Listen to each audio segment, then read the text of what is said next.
TVRI Media Bersatu Rasa.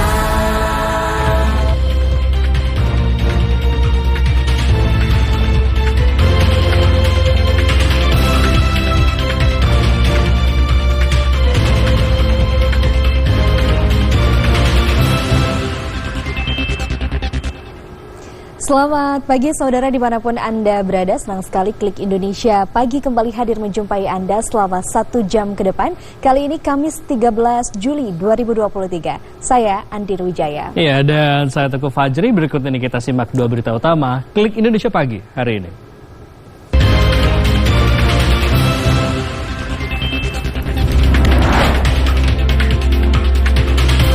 Komisi Pemberantasan Korupsi KPK resmi melakukan penahanan terhadap Sekretaris Mahkamah Agung Hasbi Hasan.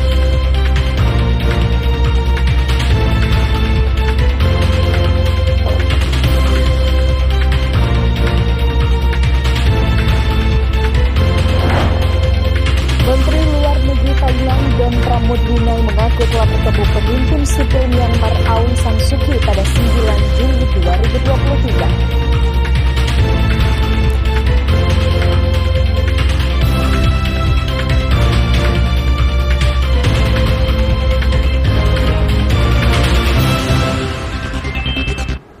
Kita awal informasi pertama, saudara. Komisi Pemberantasan Korupsi KPK resmi melakukan penahanan terhadap Sekretaris Mahkamah Agung Hasbi Hasan. Hasbi Hasan sebelumnya telah ditetapkan sebagai tersangka dalam kasus dugaan suap pengurusan perkara di Mahkamah Agung.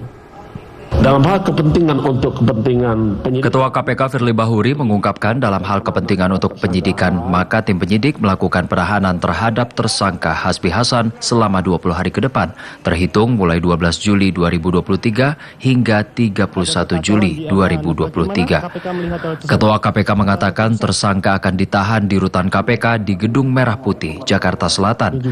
Firly mengatakan dalam kasus terkait sebelumnya, KPK telah menetapkan 17 tersangka, termasuk Hasbi Hasan. Dalam hal kepentingan untuk kepentingan penyidikan, maka tim penyidik melakukan penahanan terhadap tersangka H selama 20 hari, mulai tanggal 12 Juli 2023 sampai dengan 31 Juli 2023 di Rumah Tahanan Negara KPK pada Gedung Merah Putih.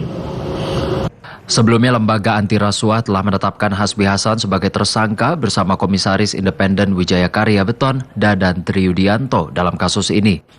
Dadan sudah ditahan selama 20 hari. Kasus ini merupakan pengembangan dari perkara dugaan suap yang sebelumnya menyeret 2 hakim agung nonaktif, Sudrajat Timyati dan Ghazal Basaleh. Hasbi Hasan sempat mengajukan permohonan pra-peradilan terkait penetapan tersangkanya. Namun Hakim Tunggal PN Jaksel Alimin Ribut Sujono memutuskan menolak gugatan pra-peradilan Hasbi Hasan. Sementara itu, Komisi Pemberantasan Korupsi menduga Sekretaris Mahkamah Agung Hasbi Hasan menerima uang suap 3 miliar rupiah. Suap tersebut diduga terkait pengurusan perkara pidana serta perdata terkait koperasi simpan pinjam inti dana di Pengadilan Negeri Semarang. Sekretaris Mahkamah Agung MA Hasbi Hasan diduga menerima suap 3 miliar rupiah dalam skandal jual beli perkara di Mahkamah Agung. Suap sebesar 3 miliar rupiah tersebut diduga diterima Hasbi Hasan terkait dengan pengurusan perkara pidana serta perdata terkait koperasi simpan pinjam inti dana di Pengadilan Negeri Semarang. Ketua KPK Firly Bahuri mengatakan uang itu diduga merupakan bagian Hasbi Hasan yang diperoleh dari pengusaha Dadan Triyudianto. Dadan merupakan tersangka yang menjadi perantara suap pengurusan kasasi pidana koperasi simpan pinjam inti dana di Mahkamah Agung. Dari uang 11,2 miliar tersebut, DPY kemudian membagikan dan menyerahkan pada HH sesuai komitmen yang disepakati keduanya dengan besaran yang diterima HH kurang lebih sekitar 3 miliar rupiah. Ketua KPK Firly Bahuri mengatakan perkara ini bermula saat debitur KSP Intidana Herianto Tanaka tidak puas dengan putusan Pengadilan Negeri Semarang yang membebaskan Ketua Pengurus KSP Intidana Budiman Gandi Suparman. Firly mengatakan sekitar periode Maret 2022 sampai dengan September 2022 terjadi transfer uang melalui rekening bank dari Herianto pada Dadan Triudianto sebanyak 7 kali dengan jumlah sekitar 11,2 miliar rupiah. Dari uang tersebut, Dadan kemudian membagi dan menyerahkannya pada Hasbi Hasan sesuai komitmen yang disepakati keduanya dengan besaran yang diterima Hasbi sejumlah 3 miliar rupiah. Komisi Pemberantasan Korupsi KPK menetapkan kepala daerah di Kabupaten Muna, Sulawesi Tenggara dan pihak swasta sebagai tersangka dalam kasus dugaan suap pengurusan dana pinjaman pemulihan ekonomi nasional di Kabupaten Muna, Sulawesi Tenggara. KPK juga menyita sejumlah barang bukti dari penggeledahan di sejumlah kantor dinas di Kabupaten Muna. KPK tengah mengusut kasus dugaan suap pengurusan dana pinjaman pemulihan ekonomi nasional atau PEN di Kabupaten Muna, Sulawesi Tenggara di Kementerian Dalam Negeri. Kasus ini merupakan pengembangan perkara Dirjen Bina Keuangan Kemendagri, Ardian Nurfianto yang kini sudah berstatus terpidana. Kepala Bagian Pemberitaan KPK, Ali Fikri, menyatakan KPK telah menetapkan sejumlah tersangka dalam penyidikan baru tersebut, yakni kepala daerah di Kabupaten Muna dan pihak swasta. Adapun pihak yang ditetapkan sebagai tersangka, karena ini sudah pada proses penyidikan, diantaranya adalah kepala daerah di kabupaten tersebut dan juga pihak swasta. Ada sekitar 4 orang ya yang ditetapkan sebagai tersangka. Kepala Bagian Pemberitaan KPK, Ali Fikri, menyatakan KPK menggeledah sejumlah kantor dinas di Kabupaten Muna, Sulawesi Tenggara, Rabu 12 Juli 2023. KPK menyita sejumlah barang bukti antara lain berbagai dokumen dan alat elektronik. Temuan itu akan segera dianalisis guna melengkapi berkas perkara. Informasi lainnya, Saudara, Presiden Joko Widodo kembali menegaskan bahwa pemerintah terus mengupayakan pembebasan pilot Susi Air Philip Mark Martens. Kepala negara berharap berbagai upaya yang dilakukan pemerintah dapat berhasil membebaskan pilot Susi Air. Presiden Joko Widodo merespon terkait kabar kelompok kriminal bersenjata yang meminta tembusan 5 miliar rupiah untuk membebaskan pilot Susi Air Philip Martens. Kepala negara kembali menegaskan pemerintah tidak mau berbicara banyak terkait apa saja upaya yang dilakukan untuk membebaskan pilot Susi Air. Namun semua upaya ditempuh pemerintah dalam proses pembebasan tersebut. Hal ini diungkapkan Presiden Joko Widodo saat memberikan keterangan pers di Galeri Nyoman Nuarta, Kabupaten Bandung Barat. Kita memang tidak mau berbicara banyak karena upaya-upaya kita ini tidak bisa kita sampaikan kepada publik. Semua sudut, semua jurus kita gunakan agar upaya yang kita lakukan betul-betul nanti titik akhirnya menghasilkan sesuatu. Tapi nggak bisa saya sampaikan karena memang upaya itu ada upaya bawah tanah maupun upaya atas tanah. Pilot Susi Air disandra sejak 7 Februari 2023 oleh KKB di Papua. Sebelumnya Kapolda Papua Irjen Pol Matius Fahiri mengatakan saat ini aparat keamanan lebih mengedepankan negosiasi untuk membebaskan Philip. Aparat keamanan siap melakukan negosiasi dengan KKB. Saudara Panglima TNI Laksamana TNI Yudo Margono mengungkapkan pembebasan pilot Susi Air Philip Mark Martens melalui negosiasi damai. Negosiasi damai tersebut dilakukan oleh pemerintah daerah bersama dengan tokoh agama. Panglima TNI Laksamana TNI Yudo Margono menegaskan pembebasan pilot Susi Air Kapten Philip Mark diupayakan melalui negosiasi damai yang dilakukan pemerintah daerah bersama tokoh agama. Panglima TNI mengutamakan negosiasi damai karena tidak ingin ada korban pada masyarakat. Hal tersebut disampaikan Panglima TNI Laksamana TNI Yudo Margono saat mendampingi kunjungan kerja Wakil Presiden Ma'ruf Amin di Timika, Papua Tengah. Panglima TNI menambahkan terkait isu permintaan uang tebusan pembebasan pilot yang kemudian dibantah Egyanus Kogoya, Panglima TNI tidak mengetahui siapa yang menyebarluaskan informasi tersebut. Sementara itu, Panglima mengatakan pihaknya terus memantau proses negosiasi damai yang tengah dilakukan oleh PJ Bupati Enduga. Polda Aceh berhasil mengungkapkan jaringan narkoba internasional Thailand, Malaysia, dan Aceh. Dari hasil pengungkapan itu, Polda Aceh narkotika jenis sabu seberat 57 kg. Puluhan kemasan plastik berisi sabu tersebut menjadi barang bukti yang diperlihatkan dalam konferensi pers pengungkapan tindak pidana narkotika di Aula Presisi Polda Aceh. Selain sabu, sejumlah alat bukti lainnya seperti speedboat, 4 unit HP satelit, 1 unit mobil, timbangan, senjata airsoft gun, dan 5 butir amunisi juga turut disita. Dalam kasus ini, Polda Aceh juga menangkap 5 orang tersangka. Tersangka terdiri dari 2 pelaku pengendali di laut dan 2 di darat serta 1 pemilik barang tersebut. Kapolda Aceh Irjen Pol Ahmad Haidar menambahkan, para pelaku diduga jaringan narkotika internasional Thailand, Malaysia, dan Aceh atau Indonesia. Sabu-sabu tersebut akan diedarkan di Indonesia.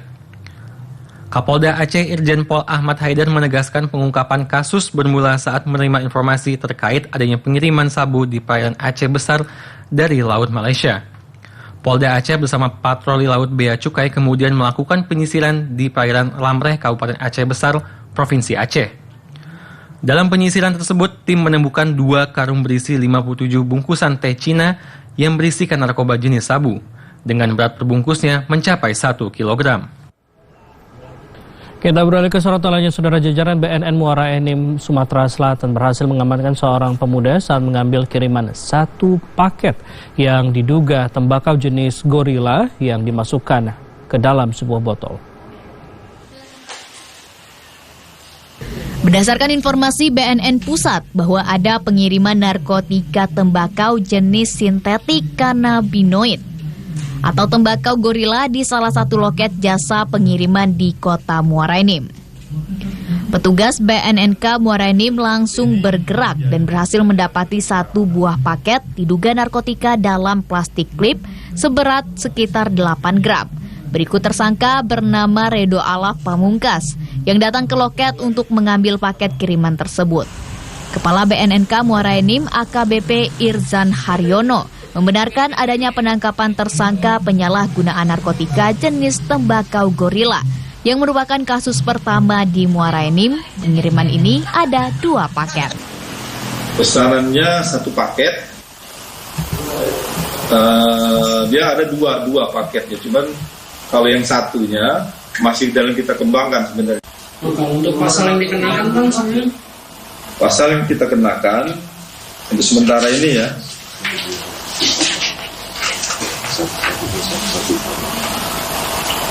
114 sama 112 seperti itu. Ancaman hukuman? Ancamannya kurang lebih 5 tahun sampai 10 tahun. Sementara menurut pengakuan pegawai jasa pengiriman tidak mengetahui jenis apa barang kiriman pelanggan, hanya menerima sesuai alamat yang dituju. Ini kalau kami itu Kak, terus jujur ya, kami cuma hanya mengantar aja. Kami tidak tahu mengetahui bahwa isi paketnya apa. Iya Kak.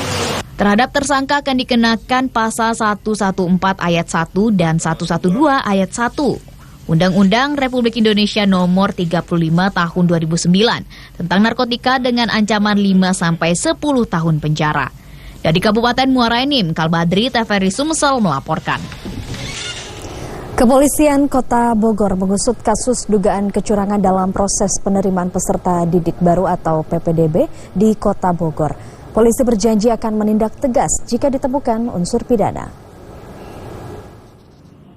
Kapolresta Bogor Kota Kombes Bismo Teguh Prakoso mengatakan pihaknya menerima 6 aduan dari masyarakat soal dugaan kecurangan proses penerimaan peserta didik baru PPDB di Kota Bogor. Aduan masuk melalui nomor aduan lapor Bapak Kapolres. Kapolresta Bogor Kota menjamin pihaknya akan menindaklanjuti laporan tersebut dan akan mengambil tindakan tegas jika ada unsur pidana yang ditemukan. Saat ini, anggota reserse Polres Bogor Kota sedang mengumpulkan bukti dan keterangan saksi. Dugaan unsur pidana yang diselidiki diantaranya dugaan suap, pungli, pemalsuan data, dan sebagainya. Sementara itu, Kasat Reskrim Polresta Bogor Kota Kompol Rizka Padilla mengatakan pihaknya bekerja sama dengan inspektorat dan instansi terkait untuk mendalami aduan tersebut. Kompol Rizka menyebut aduan masyarakat yang masuk terkait PPDB online masih seputar kecurangan pengaturan jarak pada sistem zonasi. Polresta sudah melakukan klarifikasi tahap pertama kepada pengadu dan akan mencocokkan dengan data di dinas terkait. Sementara itu, saudara, sejak penerimaan peserta didik baru secara online diterapkan, jumlah peminat sekolah swasta di Kota Pontianak menurun drastis dengan jumlah siswa tak lebih dari 10 orang. Lokasi siswa swasta juga menjadi masalah karena dikelilingi oleh sekolah negeri yang sehingga membuat mendapatkan siswa baru sulit.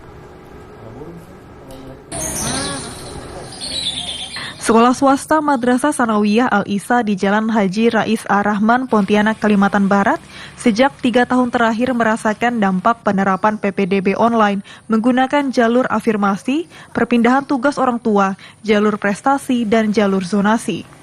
Kepala MTS Al-Isa Pontianak, Idawati, mengatakan, sekolah swasta yang dihimpit beberapa sekolah negeri di lingkungan MTS Al-Isa membuat peminat yang mendaftar menurun drastis sejak 3 tahun terakhir. Misalnya kelas 9 hanya berisi 9 siswa, kelas 8, 8 siswa, dan kelas 7 sebanyak 8 siswa. Sedangkan hingga saat ini yang baru mendaftar sebanyak 5 siswa. Jumlah siswa sejak 3 tahun terakhir ini tidak sebanding dengan daya tampung kelas sebanyak 8 kelas yang dimiliki sekolah swasta tersebut.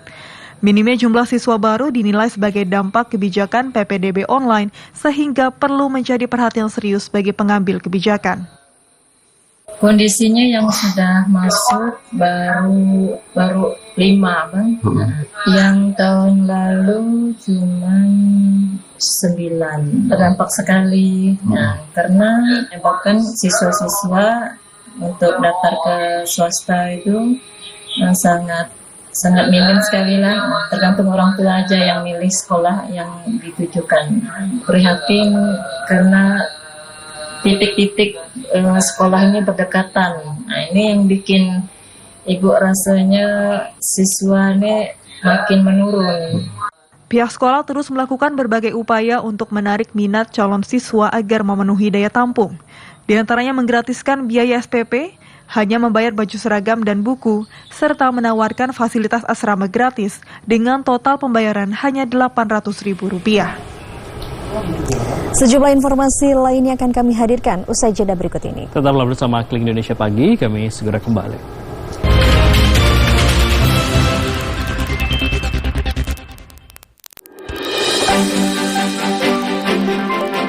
Pesta demokrasi akan menentukan siapa pemimpin pilihan rakyat. Bagaimana dan siapa pilihan Anda? Saksikan Pilihan Rakyat, Senin hingga Jumat pukul 16 waktu Indonesia Barat. Hanya di TVRI.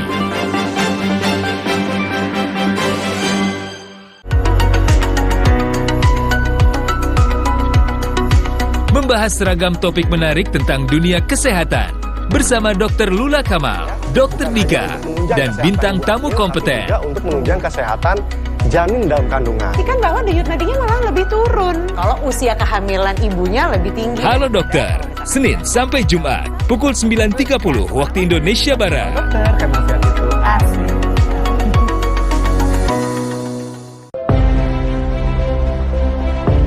Menjelajahi keindahan alam yang memukau. Melihat keunikan budaya yang mempesona, merasakan kuliner khas yang memanjakan lidah. Itu yang bikin beda, itu yang bikin beda. Hebat ya, bambu bisa disulap menjadi berbagai jenis kerajinan yang sangat unik. Pesona Indonesia, setiap hari pukul 14 waktu Indonesia Barat. Spirit, tayangan olahraga 30 menit menyajikan beragam bidang olahraga yang dikemas secara menarik. Juga menampilkan pelaku olahraga di bidangnya.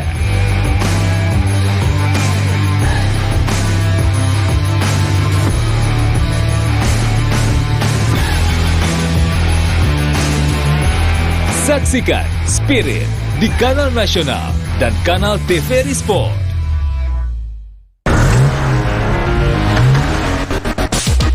Otomania, jangan lewatkan program yang menyajikan beragam informasi otomotif dalam negeri.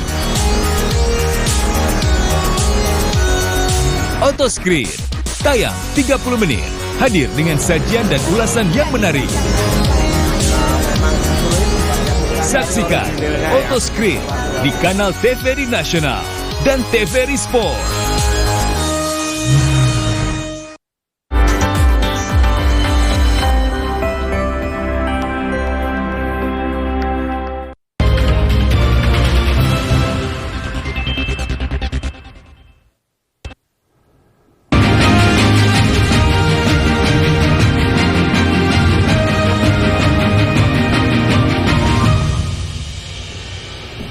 Tengku Fajri dan Andin Wijaya masih menemani Anda di Klik Indonesia Pagi TVRI. Saudara, Indonesia menggelar pertemuan trilateral dengan Menteri Luar Negeri Rusia Sergei Lavrov dan diplomat tinggi Cina Wang Yi. Pertemuan dilakukan di sela-sela penyelenggaraan pertemuan ke-56 Menteri Luar Negeri ASEAN atau AMM ke-56 di Jakarta. Halo. Menteri Luar Negeri Republik Indonesia Retno Marsudi menggelar pertemuan trilateral dengan Menteri Luar Negeri Rusia Sergei Lavrov dan diplomat tinggi Cina Wang Yi di sela-sela pertemuan ke-56 Menteri Luar Negeri ASEAN di Jakarta. Kehadiran Wang Yi menggantikan Menteri Luar Negeri Cina Qin Gang yang absen dalam pertemuan tersebut karena masalah kesehatan. Menteri Luar Negeri Retno Marsudi menyatakan Indonesia selalu terbuka untuk terlibat dan berdiskusi dengan negara mitra sehingga dapat berkontribusi untuk perdamaian, stabilitas, dan kemakmuran. Menteri Luar Negeri juga menegaskan Indonesia menjunjung tinggi hukum internasional dan semua nilai serta prinsip dalam piagam PBB. Dialog dan kolaborasi dari seluruh pihak juga diperlukan dalam menghadapi sejumlah tantangan saat ini. Menteri Luar Negeri Republik Indonesia menyatakan pertemuan tersebut akan dimanfaatkan untuk membahas upaya bersama yang akan dilakukan ASEAN, Rusia, dan Cina untuk perdamaian dan stabilitas dunia, termasuk mendiskusikan sejumlah masalah ASEAN dengan Rusia dan Cina. Pertemuan trilateral ini dilakukan menjelang KTT Asia Timur dan Forum Regional ASEAN yang digelar pada 14 Juli mendatang. Pertemuan itu dihadiri diplomat tinggi Amerika Serikat, Rusia, dan Cina. Menteri Luar Negeri Republik Indonesia Retno Marsudi menyatakan Perhimpunan Bangsa-Bangsa Asia Tenggara atau ASEAN harus tetap memegang kendali dalam menghadapi tantangan geopolitik. Menteri Luar Negeri Republik Indonesia Retno Marsudi menyatakan Perhimpunan Bangsa-Bangsa Asia Tenggara atau ASEAN harus tetap memegang kendali dalam menghadapi tantangan geopolitik. Konsep sentralitas ASEAN yang dinyatakan dalam ASEAN Outlook on the Indo-Pacific menekankan bahwa ASEAN harus menjadi platform regional yang dominan untuk mengatasi tantangan bersama dan terlibat dengan kekuatan eksternal. Penguatan sentralitas ASEAN merupakan kondisi yang tidak dapat ditawar lagi agar ASEAN tetap mempertahankan identitas sebagai penjaga stabilitas dan perdamaian bagi negara-negara anggotanya dan kawasan Indo-Pasifik. Menteri Luar Negeri Republik Indonesia Retno Marsudi menyatakan KTT Asia Timur dan Forum Regional ASEAN merupakan platform inklusif yang sangat penting. Semua pihak di kawasan duduk bersama dan saling berbicara. Forum Regional ASEAN atau ARF merupakan forum yang dibentuk oleh ASEAN pada tahun 1994 sebagai wadah dialog dan konsultan mengenai hal yang berkaitan dengan politik dan keamanan di kawasan. ARF merupakan satu-satunya forum di tingkat pemerintahan yang dihadiri negara kuat di kawasan Asia Pasifik dan kawasan lainnya, seperti Amerika Serikat, China, Jepang, Rusia, dan Uni Eropa.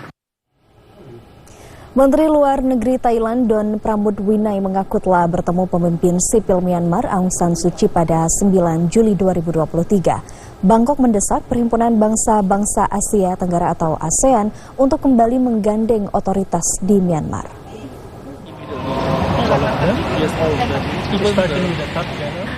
Menteri Luar Negeri Thailand Don Pramudwinai tidak menjelaskan dengan detail terkait pertemuannya dengan pemimpin sipil Myanmar Aung San Suu Kyi. Namun ia menyatakan pertemuan itu berjalan baik. Ia juga memastikan peraih Nobel Perdamaian itu berada dalam keadaan sehat.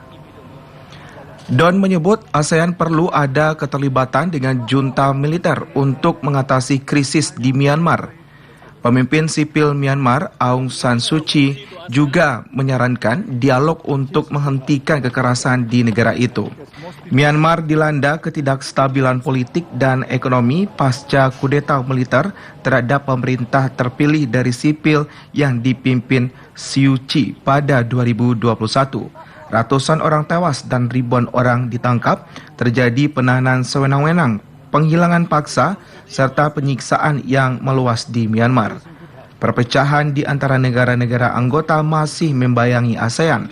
Sementara itu, Menteri Luar Negeri Republik Indonesia Retno Marsudi menegaskan bahwa 5 butir konsensus yang disepakati oleh ASEAN masih menjadi pegangan utama dalam menyelesaikan krisis Myanmar. Saat pembukaan retreat pertemuan Menteri Luar Negeri ASEAN di Jakarta, implementasi 5PC harus tetap menjadi fokus ASEAN.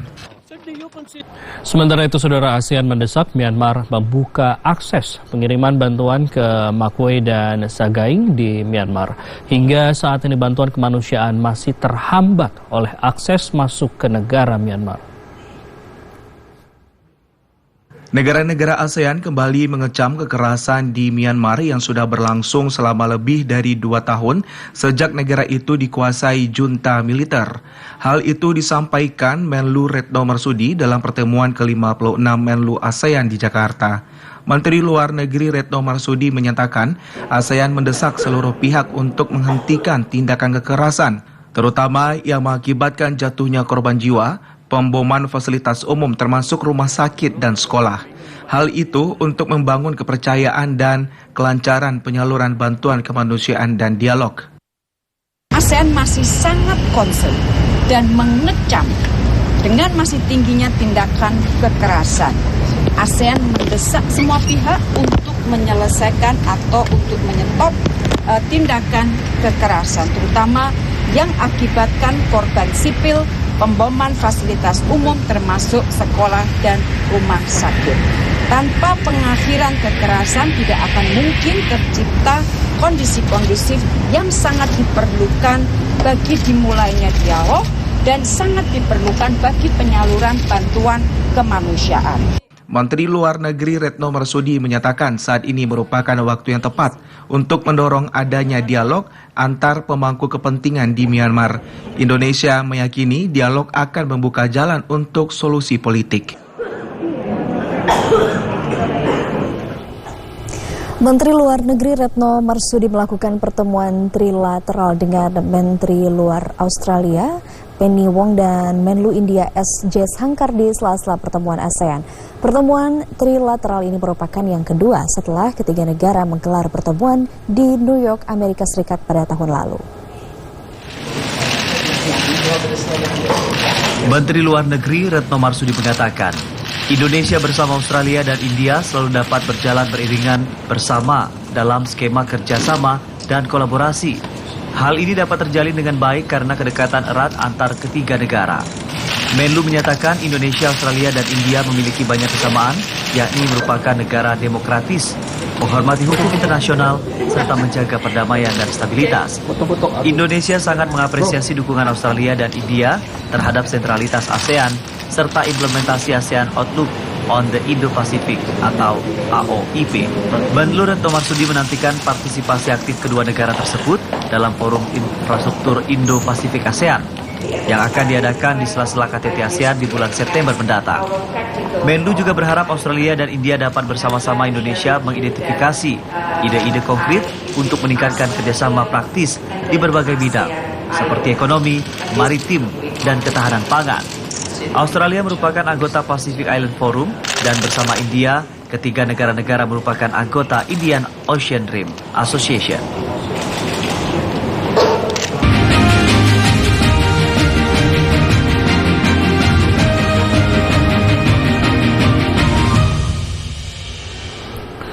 Saudara, Presiden Joko Widodo mengatakan telah mempersiapkan sejumlah nama untuk kandidat penjabat atau PJ Gubernur Jawa Tengah yang nantinya akan menggantikan Ganjar Pranowo. Masa jabatan Ganjar Pranowo sebagai Gubernur Jawa Tengah akan habis pada September mendatang. Presiden Joko Widodo mengatakan penentuan kandidat penjabat gubernur untuk suatu provinsi akan ditetapkan melalui tim penilai akhir atau TPA. Presiden Jokowi menjelaskan proses penjabat gubernur akan ada proses seleksi administrasi dan seleksi lain. Kepala negara mengaku nantinya akan memberikan pertimbangan dalam sidang TPA. Presiden Jokowi mengaku mulai mempersiapkan sejumlah nama kandidat penjabat gubernur Jawa Tengah yang akan menggantikan Ganjar Pranowo. Masih 2 bulan kan, masih September kan. Jawa Barat masih September, Jawa Tengah, Bali, Sumut kan masih September. Ya nama-nama sudah mulai, tapi kan semuanya nanti lewat TPA, ada proses seleksi, nanti TPA akhir. Di TPA akhir nanti baru saya ikut. Kalau sekarang masih dalam proses seleksi administrasi maupun seleksi yang lain. Ya. Ganjar Pranowo dilantik sebagai Gubernur Jawa Tengah oleh Presiden Jokowi pada 5 September 2018 lalu. Saat itu Ganjar dilantik untuk periode keduanya yang memimpin Jawa Tengah. Masa jabatan Ganjar sebagai Gubernur Jateng akan berakhir pada 5 September 2023. Ganjar dilantik sebagai Gubernur Jateng periode pertama pada 23 Agustus 2013 oleh Menteri Dalam Negeri Gamawan Fauzi.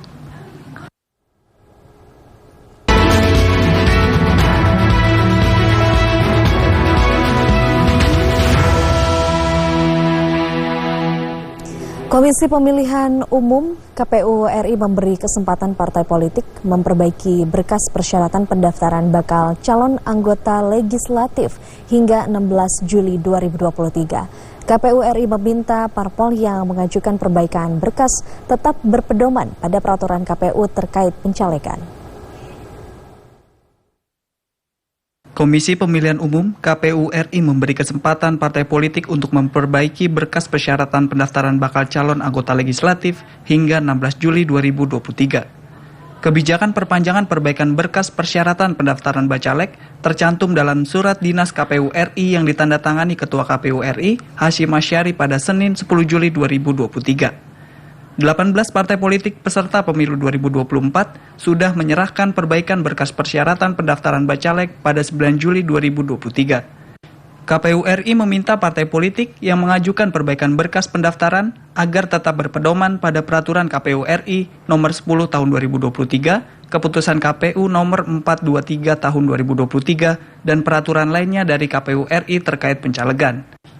Sebelumnya KPU RI menemukan 300 kegandaan bakal calon anggota legislatif. Kegandaan nama bacalek ditemukan berdasarkan analisis yang dilakukan pada tahapan verifikasi administrasi dokumen persyaratan bakal calon anggota legislatif pemilu 2024. Sementara itu, Badan Pengawas Pemilu Bawaslu Republik Indonesia melakukan rapat koordinasi untuk kesiapan penanganan pelanggaran pemilu di perbatasan Sebatik, Nunukan, Kalimantan Utara. Rapat koordinasi tersebut bertujuan untuk memotivasi pengawas dalam melakukan penanganan pelanggaran yang terstruktur, sistematis, dan masif. Badan Pengawas Pemilu, Bawaslu RI melakukan beberapa persiapan untuk mengawal pemilu 2024 dengan melakukan rapat koordinasi kesiapan penanganan pelanggaran pemilu di perbatasan Sebatik, Nunukan, Kalimantan Utara. Bawaslu RI memberikan arahan kepada pengawas pemilu agar melakukan penanganan pelanggaran secara terstruktur, sistematis, dan masif agar menciptakan pemilu yang berintegritas. Koordinator Tenaga Ahli Bawaslu RI, Bahtiar Baital menyatakan, perlu adanya penguatan kepada pengawas pemilu di tingkat kecamatan hingga kelurahan untuk melakukan pencegahan dan penindakan di wilayah perbatasan. Bawaslu dalam rangka menegakkan hukum pemiluan itu kan bersumber semata-mata dari temuan laporan tadi. Dan seluruh mekanisme penanganannya itu dilakukan merujuk kepada ketentuan yang ada di kami, yaitu di Bawaslu, baik itu Bawaslu 7, Bawaslu 5, termasuk juga kalau dia terkait dengan pidana, itu melalui mekanisme tindak pidana pemilu melalui Gakumdu. Sehingga proses penanganannya sudah memberikan kepastian hukum karena rujukannya di situ. Koordinator Tenaga Ahli Bawaslu RI, Bahtiar Baital menyebut, Kunjungan kerja tersebut sebagai bentuk konsolidasi dan koordinasi dalam rangka memberikan penguatan karena pengawas pemilu di wilayah perbatasan merupakan garda terdepan Bawaslu RI. Dari Nunukan, Ahmad Albar melaporkan.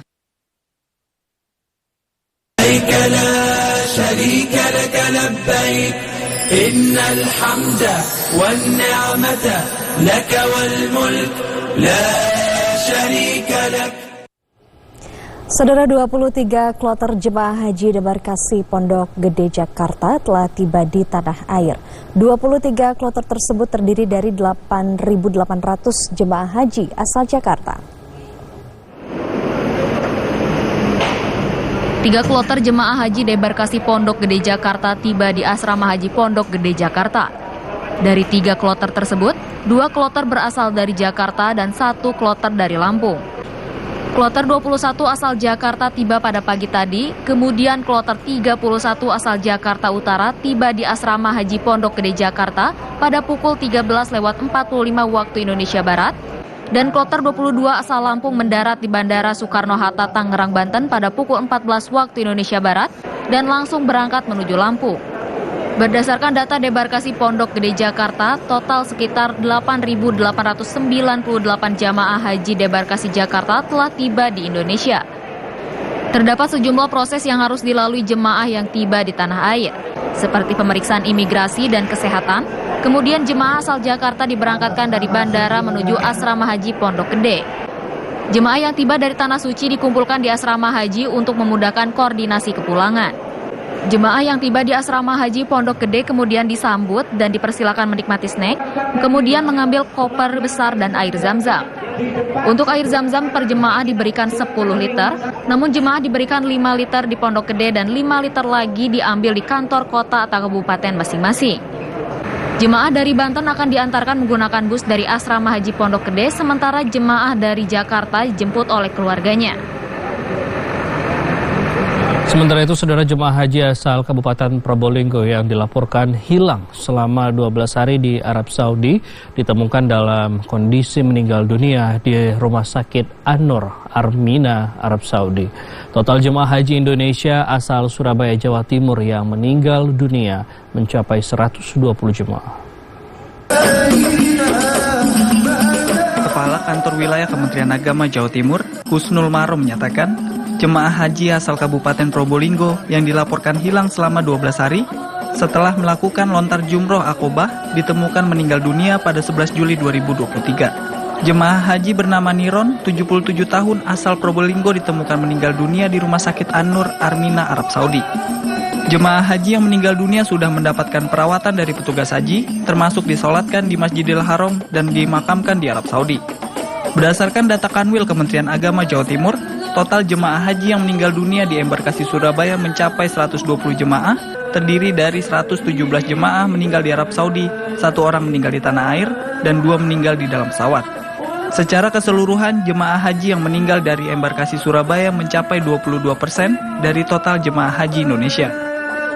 Kita mendapatkan kabar bahwasanya beliau telah ditemukan dalam keadaan wafat.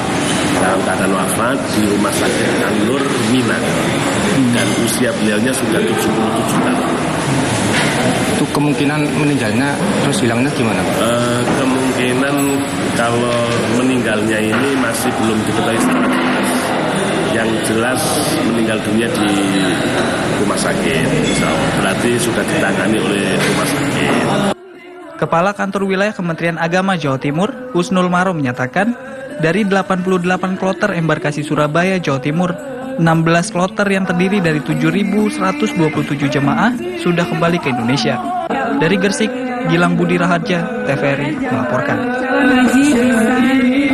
لبيك اللهم لبيك لبيك لا شريك لك لبيك إن الحمد والنعمة لك والملك لا شريك لك. Beralih ke informasi lain, saudara, sebagai upaya untuk mewujudkan institusi Polri yang tidak anti kritik, Polri membuka kritik dan saran melalui perlombaan kreasi Polri. Kapolri menyatakan seluruh konten yang masuk dalam perlombaan akan menjadi bahan evaluasi berharga bagi institusi Polri.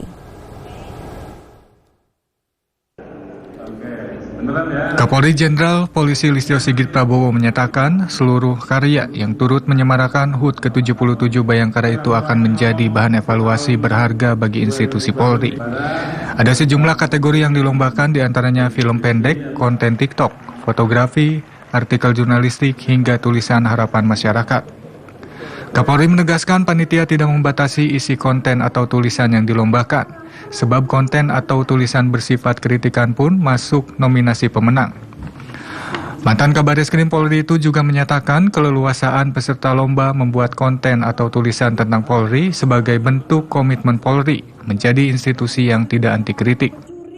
Bagaimana mewujudkan apa yang diharapkan oleh masyarakat, bagaimana meningkatkan kualitas pelayanan kita terhadap masyarakat sehingga polisi betul-betul dirasakan kehadirannya, betul-betul dekat dengan masyarakat dan betul-betul dicintai masyarakat. Tentunya masih banyak hal-hal yang harus kita perbaiki, kita evaluasi, namun kita semua memiliki semangat yang sama untuk terus berbenah menjadi lebih baik.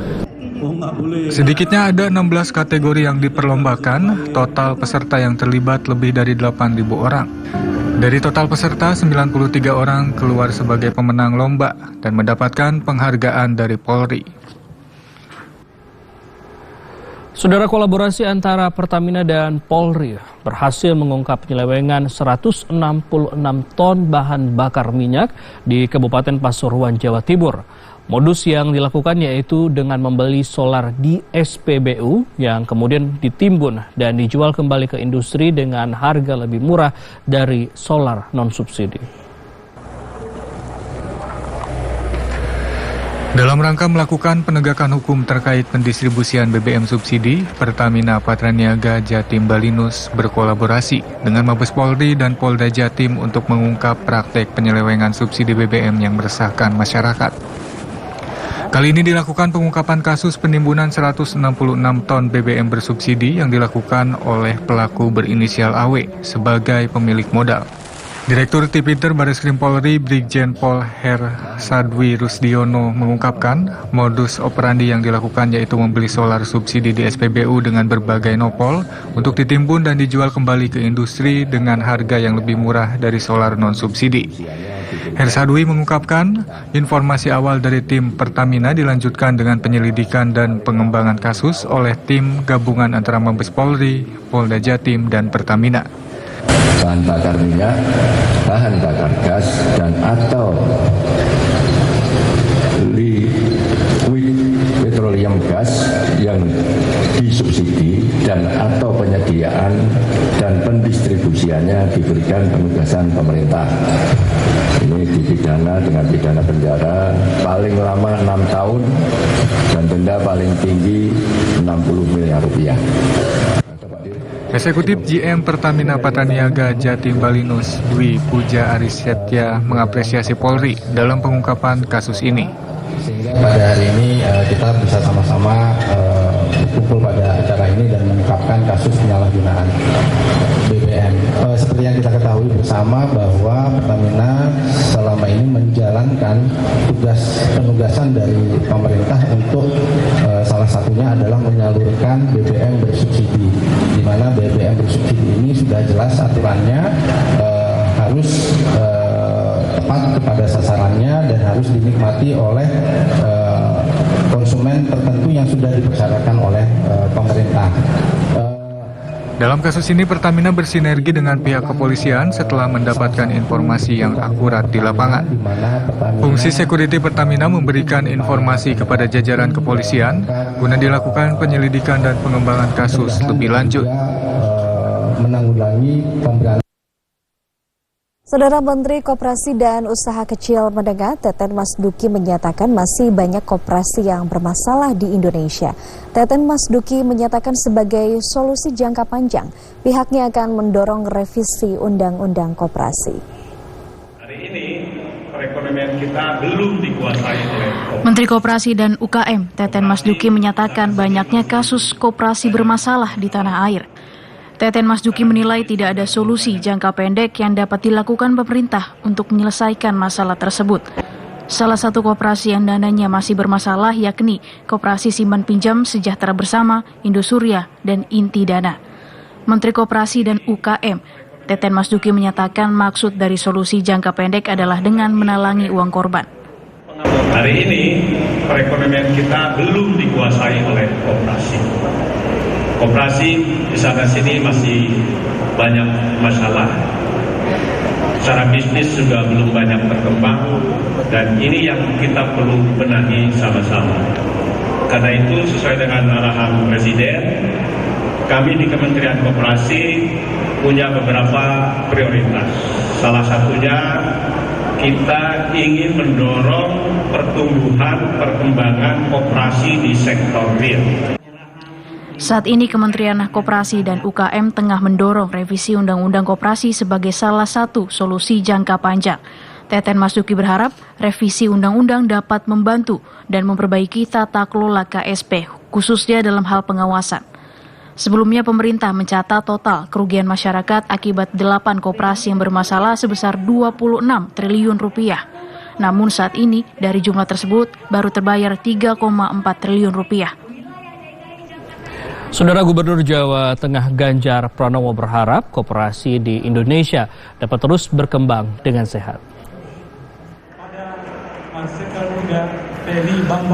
Hal itu disampaikan Ganjar Pranowo saat menghadiri acara HUT Koperasi ke-76 di Jakarta. Ganjar menegaskan ada filosofi koperasi yang berkaitan erat dengan bangsa Indonesia karena koperasi merupakan wujud nyata dari demokrasi ekonomi di Indonesia. Pada kesempatan itu, Ganjar menerima penghargaan sebagai pembina koperasi andalan dari Dewan Koperasi Indonesia. Selain Ganjar, ada beberapa pihak yang menerima penghargaan. Salah satunya adalah Sekretaris Umum Induk Koperasi Pedagang Pasar, Ngadiran, yang menerima penghargaan Lifetime Achievement. Kami sangat memberikan support pada beliau, karena menurut kami tidak salahlah memilih orang untuk kami titipi nasib kami. Karena belum bicara orangnya sudah bekerja. Nah itu yang tanda bahwa kita memang, saya sampaikan menitipkan nasib itu salah satunya itu. Menyalurkan KUR itu juga bisa diberikan kepada koperasi-koperasi yang sehat. Apabila ada koperasi yang tidak sehat adalah tugasnya dinas, tugasnya para pembina koperasi menyehatkan. Dan kepada instansi manapun hendaknya, kepada instansi yang mampu memberikan pembinaan, yang mampu menyehatkan koperasi, itu harusnya diberikan penghargaan. Sehingga barang-barang dari hulu sampai ke hilir, yaitu di pedagang pasar kami, semua bisa sustain, bisa stabil, tidak ada kekurangan sedikit pun, sehingga harga-harga bahan pokok itu bisa ditekan. Ngadiran berharap pemerintah memberikan kesempatan kepada gerakan koperasi dengan memberikan kesempatan bagi koperasi untuk mendapatkan kredit usaha rakyat. Informasi lainnya akan kami hadirkan usai jeda berikut ini. Tetaplah bersama Klik Indonesia Pagi, kami segera kembali.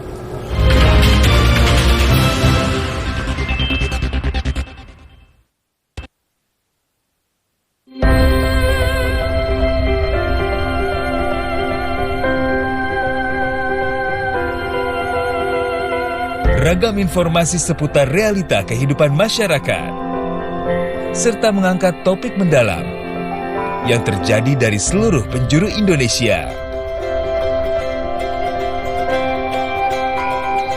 Inspirasi Indonesia, setiap hari, pukul 14.30 waktu Indonesia Barat. Pesta demokrasi akan menentukan siapa pemimpin pilihan rakyat. Bagaimana dan siapa pilihan Anda? Saksikan Pilihan Rakyat, Senin hingga Jumat, pukul 16 waktu Indonesia Barat. Hanya di TVRI.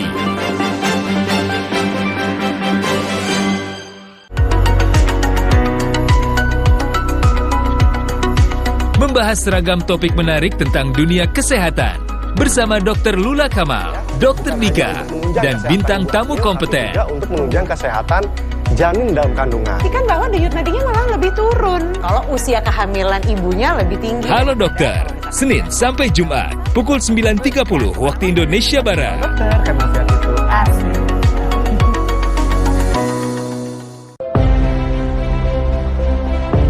Menjelajahi keindahan alam yang memukau, melihat keunikan budaya yang mempesona, merasakan kuliner khas yang memanjakan lidah. Itu yang bikin beda, itu yang bikin beda. Hebat ya, bambu bisa disulap menjadi berbagai jenis kerajinan yang sangat unik. Pesona Indonesia, setiap hari pukul 14 waktu Indonesia Barat.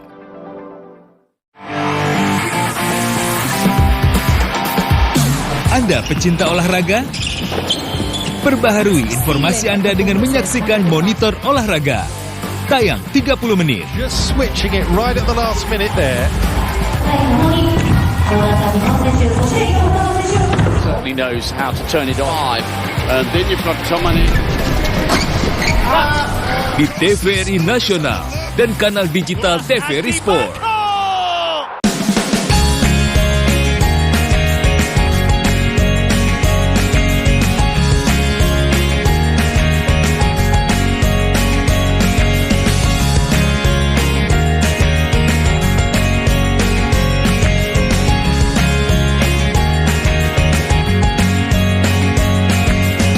Saksikan Sobat Milenial setiap Sabtu hanya di TVRI.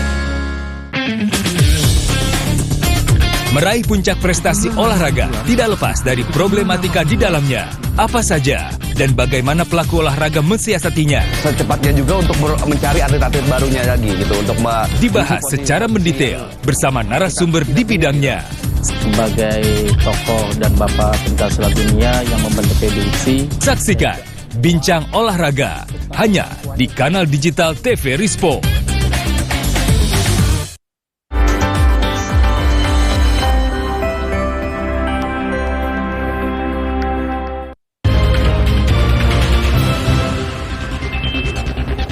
Terima kasih Anda masih bersama Klik Indonesia Pagi TVRI.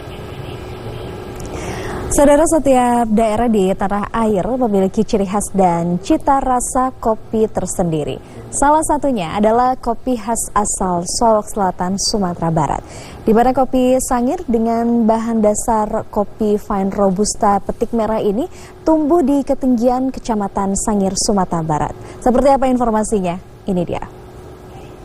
Tak ketinggalan salah satu warung kopi yang ada di Padang Aro ini. Sesuai dengan namanya, racikan kopi ini tumbuh dan diolah secara tradisional di daerah ini untuk mendapatkan cita rasa yang khas dan tidak dimiliki oleh kopi sejenis lainnya.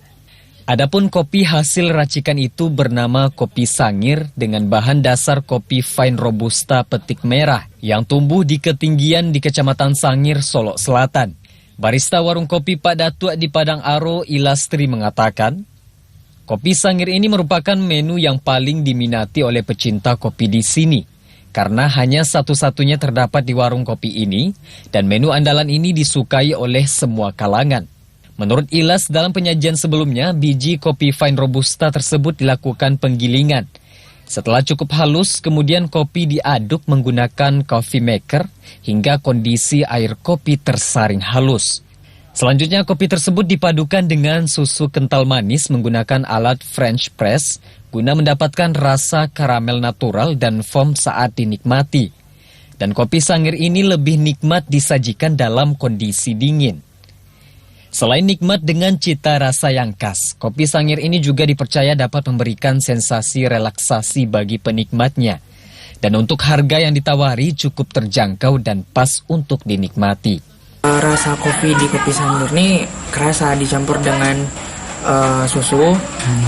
Jadi pahitnya kopi dengan manisnya susu ini bercampur jadi sesuatu yang berbeda. Apalagi dengan minum kopi Sangir ini disuguhkan dengan cara dingin, itu memakai es, membuat kopi Sangir ini terasa segar untuk diminum. Warung kopi Pak Datuk ini juga menyediakan berbagai macam jenis kopi, mulai dari bahan biji kopi jenis Arabica dan Robusta dengan berbagai tingkatan roastingan, hingga terdapat kopi yang telah siap dikemas untuk bisa dikirim ke berbagai daerah. Cita rasa yang dihasilkan dari kopi Sangir ini, karena kita menggunakan French press tadi, akan menghasilkan foam. Foam ini akan menambah cita rasa pada kopi. Kalau untuk khasiat yang meminum kopi Sangir ini bisa menimbulkan atau membuat relaksasi bagi peminumnya. Selama ini Solok Selatan dikenal dengan daerah penghasil kopi yang berkualitas yang memiliki daya saing dengan daerah lain di Indonesia. Dari Kabupaten Solok Selatan, demikian laporan di Kilas Mana, TVRI Sumatera Barat. Saudara, untuk mengisi masa liburan sekolah, ini sejumlah anak-anak di kota Probolinggo melatih ketangkasan dengan mengikuti karapan kambing. Nah, lalu seperti apa keseruannya? Berikut kita simak informasinya. Inilah suasana karapan kambing yang digelar di Tanah Lapang, Jalan Progo, Kelurahan Jerebeng Kulon, Kecamatan Kedopok, Kota Probolinggo, Jawa Timur. Ratusan orang berdatangan dari berbagai daerah untuk mengikuti karapan kambing yang digelar pemerintah Kota Probolinggo. Anak-anak yang masih duduk di bangku sekolah terlihat begitu antusias mengikuti prosesi karapan kambing, mulai dari memasang tali kekang hingga menyiapkan segala keperluan. Liburan sekolah menjadi momen anak-anak untuk mengikuti tradisi karapan kambing yang diwariskan nenek moyang mereka. Selain itu, karapan kambing ini juga dapat melatih ketangkasan. Anak-anak juga bisa berburu hadiah yang telah disiapkan panitia penyelenggara. Oh, sudah sering ikut karapan kambing ini? Pernah juara nggak? Dapat apa? Uang. Dapat uang berapa? 1 juta. 1 juta, wow. Sudah sering berarti ya ikut lomba kayak gini ya? Karapan kambing sudah menjadi identitas sekaligus ciri khas Kota Probolinggo. Tradisi ini sering digelar untuk memeriahkan acara hajatan warga atau acara peresmian kota. Pernah dapat hadiah nggak? Dapat juara? Juara berapa? 1. Berapa kali? 1 kali. 1 kali. Oh. Ini liburan sekolah? Iya. Karapan kambing memiliki daya tarik bagi masyarakat, baik di Probolinggo maupun luar daerah, terutama bagi kalangan anak-anak. Sekarang lagi apa? Nonton apa ini? Karapan apa? Karapan kambing. Seru nggak? Lucu nggak? Lucu banget. Ya. Kenapa kok lucu? Kadang kambingnya ada yang jatuh. Lucu. Jadi mukanya agak lucu. Agar acara lebih meriah, panitia menyediakan hadiah uang tunai jutaan rupiah. Kambing yang masuk ke tahap final akan berlaga pada tahap perang bintang yang diikuti oleh kambing-kambing juara untuk dicari yang terbaik. Dari Probolinggo, Puji Anugrah melaporkan.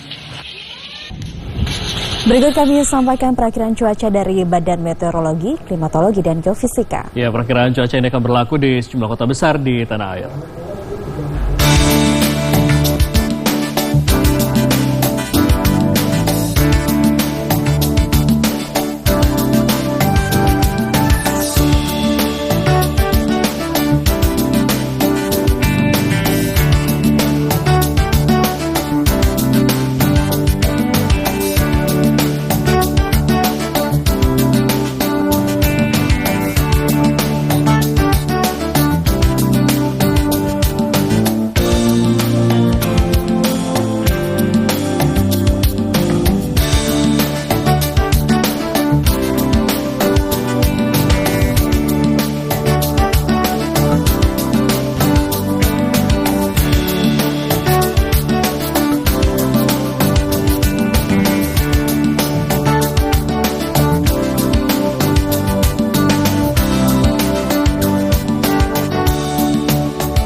Informasi cuaca tadi sekaligus menutup perjumpaan kita di Klik Indonesia Pagi kali ini.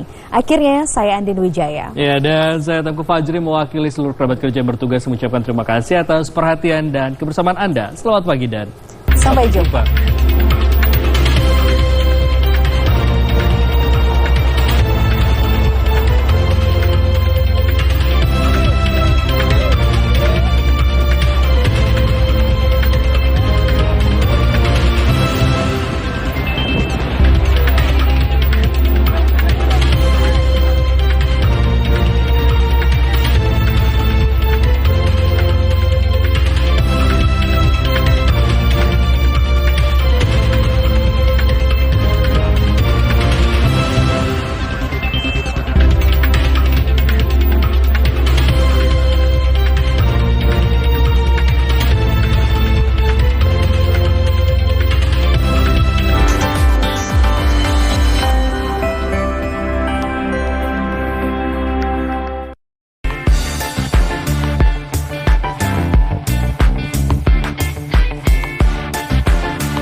Taman Nasional Waikambas.